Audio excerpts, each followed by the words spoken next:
They chainsawed my front gate like it was scrap metal. I swear, I was still standing there in my slippers, gripping yesterday's newspaper, when that awful sound hit me. A shriek of metal ripping apart something I'd paid thousands for, like it meant nothing. No warning, no knock, not even a sad little notice flapping on the door, just 3 uniforms acting like the street was theirs, putting on a show while the neighbors stuck their heads out the window, half shocked, half entertained, you know? It was one of those Saturday mornings that should have been peaceful, maybe even a little boring. But, no, the circus came to town, my driveway. I'd been on the porch, going over case files, feeling pretty good about another week in court ahead, just enjoying the quiet. Then that chainsaw roared, 7:30 in the morning, no less, and everything changed. Our doorbell camera kicked on, catching 3 people in those matching navy blue uniforms with HO authorized patrol splashed across their chests. One guy had the chainsaw, the others stood around with clipboards and stacks of paper. Their leader, Tyler, slick hair, overconfident, held up his phone, live streaming the whole operation, barking orders while sparks flew across our driveway, metal shavings everywhere. I jumped up, coffee sloshing, heart pounding. They were just tearing through our iron gate. 3 years old, cost us $4,000 and 2 months of wrangling with the HOA for approval. Suddenly, it was entertainment for Tyler's online followers, like this was some reality show. I stormed down the porch, demanding to know what the hell they thought they were doing. Tyler, barely pausing his stream, read from his clipboard.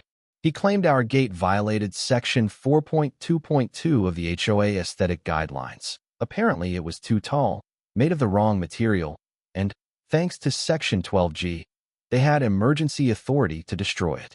He handed me a slip of paper, freshly printed, no letterhead, no board signatures, just a violation notice dated that day with a checkbox. Immediate removal required. You ever get that feeling when you realize someone's just making up the rules as they go? Yeah, that happened. By now, the whole block was watching. Denise, my neighbor across the street, was at her window, and you could feel everyone else gathering, bathrobes, slippers, bedhead and all. The noise had drawn folks out like moths to a fire. Then, like something out of a movie, my grandfather Walter stepped onto the porch with his coffee, saw the scene, and, without a word, set his mug down and went back inside. I kept arguing with Tyler, who just kept glancing at his phone, waiting for comments or whatever little dopamine hit he got from being in charge. One of his guys actually asked, should we wait for the homeowner? Tyler waved him off, insisting they had full emergency authority. Since when is an iron gate an emergency? Suddenly, Walter reappeared, slow and steady, carrying his old 12-gauge shotgun. He sat down on his porch chair, gun across his lap, not threatening, just calm, still, like he had all day. The chainsaw stopped cold. Tyler's confidence vanished. You could hear birds again. The silence was heavy. Tyler called 911, voice shaking, telling the operator there was an armed homeowner threatening patrol officers. But the whole thing looked more like a standoff in a Western than a threat. Cops showed up in minutes, lights flashing. The first officer out of the car, someone I recognized from the courthouse, just shook his head. Should have known it was the Harris place, he muttered. He talked quietly to Walter, no drama, just 2 old-timers discussing the weather, while Tyler tried desperately to convince the other officer we were staging an insurrection or something. The officer checked Walter's shotgun, unloaded, of course, then turned to Tyler, wanting to see actual authorization and documentation of this so-called emergency. Tyler had nothing. The cops looked at the half-destroyed gate, the fake paperwork, then back at Tyler's crew, who were now awkwardly packing up, their authority in tatters. The neighbors, still watching, broke into applause. Even Denise gave a thumbs up from her window. I hadn't realized yet how important our doorbell footage was going to be. I didn't know Walter had planned every bit of this, not just reacting, but waiting for exactly this scenario. When we went inside, he just said, let's clean up before we deal with the mess out there. He cooked breakfast, moving around the kitchen like a man half his age, calm as ever, like making bacon and eggs after a standoff was the most normal thing in the world. Then he started talking about maps, survey work, county planning, zoning. He explained how, back in 1984, he'd been the planning commissioner who'd approved the development of our neighborhood, set the property lines, established the utilities. His signature was on the documents that gave this place life. He told me, Matter of fact, that our property had legal protections older than the HOA itself, grandfathered in, immune to the association's later power grabs. He showed me files, letters from county engineers, official maps, correspondence about drainage and easements. My head was spinning.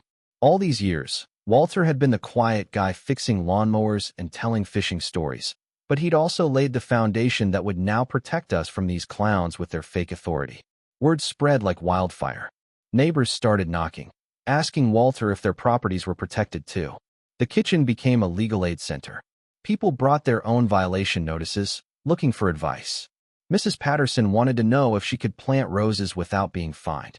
The Johnsons wanted to keep their mailbox purple. Monday brought another slap in the face, a $12,700 invoice from the HOA for escalated security response and community safety restoration. $4,000 for emergency consultation, $3,000 for enhanced patrol. Even a psychological evaluation for Walter, like he was some sort of threat. Walter read the whole thing calmly, pointing out mathematical errors, violations of state law, and billing categories that would get any board treasurer laughed out of court. Tuesday, the phone started ringing. Law firms, journalists, even a county records clerk asking about 1984 subdivision approvals. The story was spreading.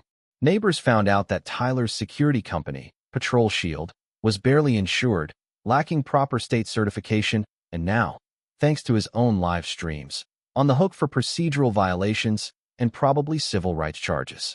By Wednesday, the real fun began. Our doorbell footage went online with a simple title: Security Company Destroys Property Without Warning. I figured a few neighbors would see it. But overnight, it exploded. 10,000 views became 50, then 100,000, with comments pouring in, stories from all over the country about HOA overreach, fake security, intimidation tactics.